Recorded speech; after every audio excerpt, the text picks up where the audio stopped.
Вайл ибн Хижр Шам тарапта жетекчи падыша эле. Ислам күчөп, мусулманчылык күчөп, дин күчөгөн учурда мусулманчылыкты кабыл кылат дагы падышачылыгын таштап пайгамбардын астына келет. Мен да мусулман болдум я Расулалла деп. Пайгамбар саллаллаху алейхи вассалам Вайл ибн Хижр бул өз мамлекетинде падыша эле, жетекчи эле, буга жетекчилик, падышачылык бериле деп Мадина сыртынан бир өрөөн берип, мына ушул жерлер ушуга белек кылгыла дейт.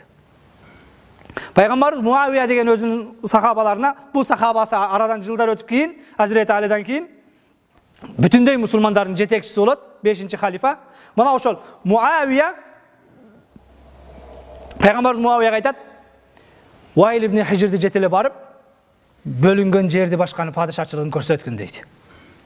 Муавия төөнү жетеле баратып, чарчап, Мединанын ысык чөлдөрүндө бут кийими жоктугунан путу күйүп кеткендиктен, "О Вайл ибн Хижр, төөгө экөөбүз чогуу эле минип алсак, барар жерди көрсөтөт элем, төөгө учкашып алсам болобу" десе, "Падышалар менен чогуу төөдө олтура турган сен кимсиң?" дейт. "Жөн жетеле" дейт. Байкуш бут кийиминин жоктугунан путу күйүп кетип, кызып кыйналгандан, "Андай боло турган болсо өтүгүңдү берчи, өтүгүңдү кийип алып төө жетелейин" дейт. "Падышалар кийген өтүктү кие турган боло элексиң" дейт. "Сен падыша кийген бут кийимди кие турган боло элексиң" дейт. Мындайлар бүгүн да жок эмес. Магазинден кийинген, башка кылган. Бирок сага уруксат төөнүн көлөкөсүнөн жүрсөң болот дейт. Төө баскан жолдун көлөкөсүнөн жүргөнгө гана сага уруксат дейт. Анан ошентип Муавия ал Парванын жерин, падышасын башкасын көрсөтөт. Арадан жылдар өтүп, Муавия бүтүндөй дүйнө жүзү мусулмандардын падышасы болот Hazreti Ali'den кийин. Халифатул муслимин, имандуулардын халифасы болгондо, жанакы Вайл ибн Хижр пайгамбар дүйнөдөн өтүп кетти, сахабалар өтүп кетти, 80ден ашып карып калган учурда Муавиянын падышачылыгына хан сарайына келет. Муавия Вайл ибн Хижрди көрөт дагы, чуркап түшүп туруп, кичпейил көрүшүп, ордуна отургузуп туруп, "Эмне кызмат? Дагы жабышка жер бөлүп берейин, башка кылайын." Эмне үчүн мынтип атат? Пайгамбар саллаллаху алейхи вассалам бул өз падышачылыгын таштап исламды тандады, Вайл ибн Хижрди сыйлагыла дегендиги үчүн. Пайгамбардын бир ооз сөзүнө амал кылып, учурунда муну төөгө мингизбей койсо дагы, өтүгүңдү кийип алайын десе, падышалар кийген өтүктү кие турган боло элексиң деп кемсинсе дагы, арадан жылдар өтүп, бул карып колунан эч нерсе келбей, аксакал болуп келгенде дагы пайгамбардын сөзүнө амал кылып, пайгамбардын буйругуна амал кылып, "Мен сизге дагы жер бөлүп берем, башка кылам" десе, "Менин жерге башкага муктаждыгым жок, кедей кембагалдарга бергин, ошолорго бергин" дейт. Мен сенин мынчалык кичипейил, жөнөкөй экендигимди билгенимде, төөдө баратканда алдына отургузуп, төөнүн алдында кеткен арсет эткен. Төөнүн алдына отургузуп, сени кучактап кетмекмин, аттиң-ай, билбепмин дейт. Урматтуу жамаат, сөзүн башында айттым. Текеберденбейли, бой көтөрбөйлү, бул дүйнө кайтар дүйнө.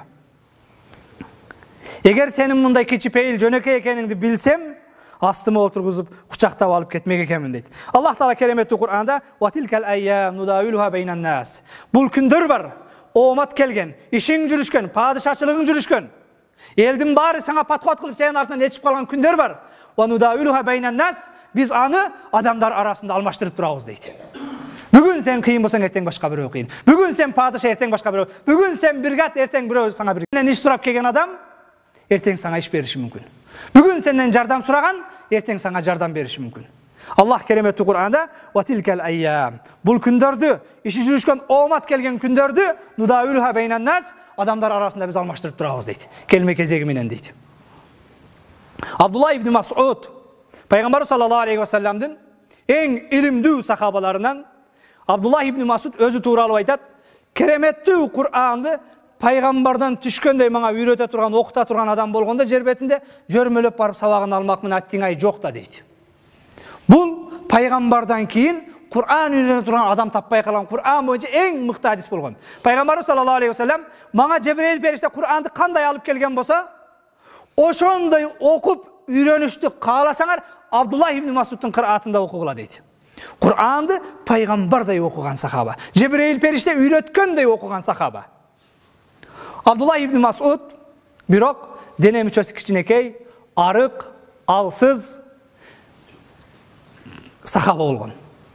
Пайгамбар саллаллаху алейхи вассалам Меккеде мына ошол дин эми башталган учурда, мусулмандар алсыз, күчтөнө элек учурда, Hazreti Умар мусулман боло элек учурда, Меккелик мушриктерге, капырларга чыгып Кабанын астында ким Кур'ан окуп берет дейт. Сахабалар барын чогулуп туруп айтканда, Eç kim suun çıkpay koyot. Antkeni müşriktер Kur'an okuyan adamды ал жерде намаз оқсаң, Kur'an оқсаң ұрып өлтірет болчу. Абдулла ибн Масуд, я Расулалла, мен оқып берем, мен аларға Kur'an оқызам деді. Пайғамбар саллаллаху алейхи ва саллям, о Абдулла қой, сенің туған ұрығың жоқ, сенің қорғай тұрған әке-әукелерің жоқ, өзің һәм күшті емессің, қой дейді.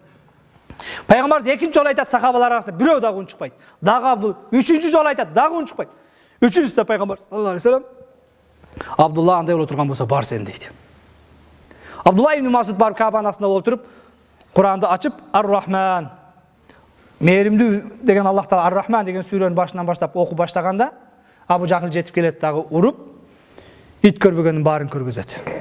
Абу Жахил үстіне отырып алып, аябай қордап ұрып атқанда, Абдулла ибн Масуд айтады, Абу Жахил дейді. Учуру келет Аллах Тағала сені көзін орды алмаштырады, қарап тұрасың дейді. Ошентип таяқты жейді дағы кетеді, сахабалар тұрса, Абдулла ибн Масуд мына ошол дене мүшөсү көгөргөн, канаган бойдон жетип келет. Сахабалардын баары биз айтканбыз, биз билгенбиз дейт. Сенин тууган уругуң жок, коргоочуң жок. Бул мушрикте сени урарын билгенбиз дейт. Десе Абдулла ибн Масуд, я Расулалла, кааласаңыз кайрадан барып дагы окуймун дейт. Аллахнын динине кызмат кылууда спортсмен болушуң шарт эмес. Күчтүү болушуң шарт эмес. Бай болушуң шарт эмес. Аллахка болгон сүйүү, мухаббат, ихлас болса жетиштүү. Эң алсыз сахаба дейт. Арадан жылдар өттү, Бадыр болду. Бадыр согушунда мына ошол Мединалык аял эки өзүнүн жаш балдарын, 13-14 жаштагы балдарын жөнөтөт. Абу Жахил деген пайгамбарды Меккеден кууп чыккан мушрик капыр бар. Ошону өлтүрмөйүнчө кесеңер берген сүтүмө ыраазы эмесмин дейт.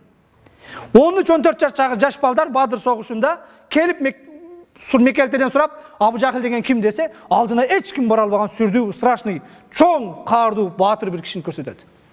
Жанагы эки баланын бирөөсү бар туруп, Аллаху акбар деп туруп урганда, бирөөсү оң колун кыяшабат, бирөөсү сол колун кыяшабат Абу Жахилдин. Ошентип Абу Жахилди чала өлүк башка кылгандан кийин, согуш бүткөндөн кийин Пайгамбар саллаллаху алейхи ва саллям Абу Жахилдин башын таап келгиле дейт. Абдулла ибн Масуд издеп барса, Абу Жахил өлүм астында жатат. Абу Жахилдин ушунчалык күчтүү сүрдүүлүгүнөн эки колу жок болсо дагы Абдулла ибн Масуд кылыч менен узактан тийишет дейт. Өлдү экен деп дейт. Чала өлүк жаткан Абу Жахилди көрөт дагы, Абу Жахил көрдүңбү дейт. Мен сага айткам, бир күн келет экөөбүздүн ордубуз алмашат дегем дейт. Эсиңдеби Меккеде мен Кабанын астында Кур'ан окуганда аябай менин үстүмө отуруп урган элең дейт. Бүгүн мана келме кезек мага кел дейт. Аллах Таала сенин ордуңа мени кой деп туруп, Аллаху акбар деп уруп, башын үзүп, пайгамбарга алып барат. Алымдар пайгамбарга башын сүдүрөп барган деп айтат экен. Сүдүрөп барганын себеби биринчи вариант Абу Жахил итке итче мамиле кылган ошенткен десе, экинчи вариант айтат экен, жок андай болгон эмес. Абдулла ибн Масуд ошол Абу Жахилдин башын көтөрө турган чал деңгээлде күчтүү болгон эмес деп айтылат экен. А бирок Куранга кылган, динге кылган кызматында алдын эч кимди салган эмес. Пайгамбар саллаллаху алейхи ва саллям Жебрейил периште мага Куранды кандай үйрөткөн болсо, Куранды свежий түшкөнүндөй окушту кааласаңар, Абдулла ибн Масуддун кыраатында окугула дейт. Ушунчалык улуу сахаба. Дүйнө кайтар дүйнө. Бүгүн ишин келип турган болсо, келкелин келип турган болсо, эртең орду алмашып калуусу толук ыктымал. Ошондуктан урматтуу жамаат, айтайын дегеним, кичипейил бололу, жөнөкөй бололу. Дүйнө убактылуу экен. Хуликал инсаны дуайфа, инсан алсыз жаратылган. Кээ бир нерсеге алсырап калабыз, кээ бир нерсеге сынып калабыз. Биз бирдей калыпта тура албайбыз. Ватилкал айям нудаюлха байнан нас. Биз күндөрдү адамдар арасында алмаштырып турабыз, өзгөртүп турабыз дейт. Бүгүн кээде курсагың ток болсо, кийимиң бүтүн болсо, үй бүлөң жайында болсо, текеберден бой көтөрбөгүлө. Балким жараткан Аллах Таала көп шүгүр айталы. Мына ошол нерсени валайин шакартум ла изиданнакум. Эгер шүгүр кылсаңар көбөйтүп берем дейт. Аллах Таала жалпыбызды мына ошол кичипейил болгондордон, жөнөкөй болгондордон кылсын.